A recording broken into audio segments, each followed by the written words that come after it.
Labas visiems.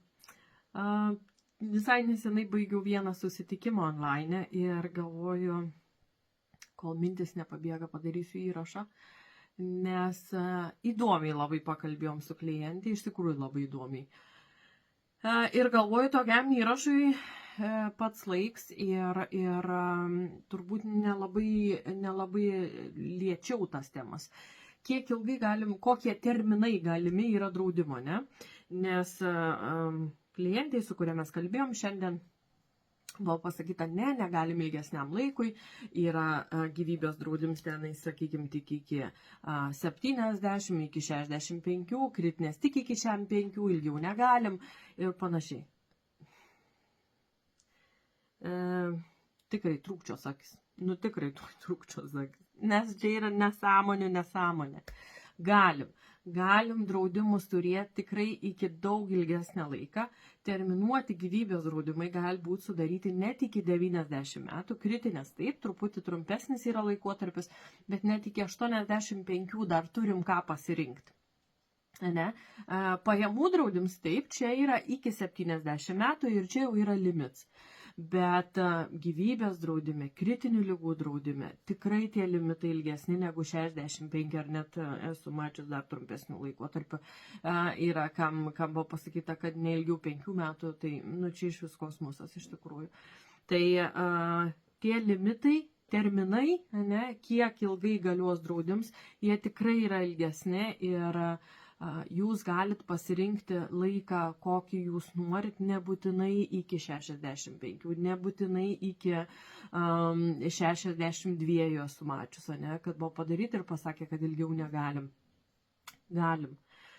Gyvybės draudimą maksimum iki 90 metų arba netgi yra tokie variantai, kur mes galim kalbėti apie gyvybės draudimą be terminą. Tai reiškia, kad gyvybės draudims išmok pinigus tada, kai žmogus numiršta. Visiškai nesvarbu, ar jam buvo 70, ar jam buvo 88, ar jam 102.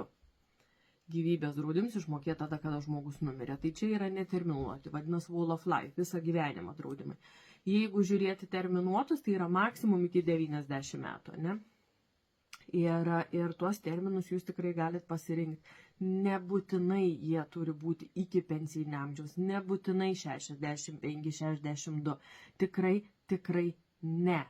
Ir jeigu jums kažkokią tokią nesąmonę šneka tas draudimo advisoris, kuris sėdi prieš jumis ir sako, tai atsiųskit jį man. Aš šiandien savo klientai sakiau, žinočiau, kas darė jums draudimus, duočiau per liežuvį. Ne, aš ne už smurtą. Bet iš tikrųjų čia yra nesąmonė. Čia yra nesąmonė ir terminą gali turėti tikrai ilgesnį. Bent jau visą laiką aš šneku su žmonėm, bent jau iki 70 metų tikrai verta turėti. O jeigu gali sau leisti pagal biudžetą, jeigu gali sau leisti pagal įmokų dydį, ne, tai tikrai verta turėti ilgesniam laikotarpiui. Kartais būna netgi, sakykime, pamažinam pačią sumą draudiminę, nebūtinai tenais, nežinau, 50 000, 100 000, gal užtenka kokį 30 000, bet padaryti ilgesniam laikui, ypač su vyresnio amžiaus žmonėm, kai mes šnekame, Tai tikrai tos terminus galim turėti gan ilgus, arba iš vis gyvybės draudimą iš vis neterminuotą galim turėti, Ir neklausykit tokių nesąmonių, kas jums šnekat, kažkokių konkrečių laiko tarpų jūs negalit pasirinkti. Nėra taip. Tikrai nėra taip. Tai galvoju, pats laiks jau pasidalinti, nes ką išgirstu ir kuo toliau, to baisiau daros iš tikrųjų, nes tai yra absoliuti nesąmonė. Ir taip yra klaidinami žmonės. Nes draudimai terminus yra labai ilgus ir, sakykime, jeigu padaryti fiksuotą kainą, tie draudimai, jie neaug, jie nekyl. Visą laiką jūs mokėsite tą pačią sumą už gyvybę ir kritinės, jūs visada mokėsite tą pačią sumą. Jeigu šiai dienai žmogui yra 54 metai, sakykime, mes apdraudėm, 100 000 gyvybės draudimą už 30 kelis svarus, Ir tuos 30 kelis svarus jis mokės iki pat, pavyzdžiui, 80 metų, jeigu yra padaryti. Ar netgi jeigu dar ilgesnis laiks, tai automatiškai truputį didesnė ta įmokų suma, bet be kokiu atveju tai nesikeis per tuos metus, visą laiką mokės tą patį.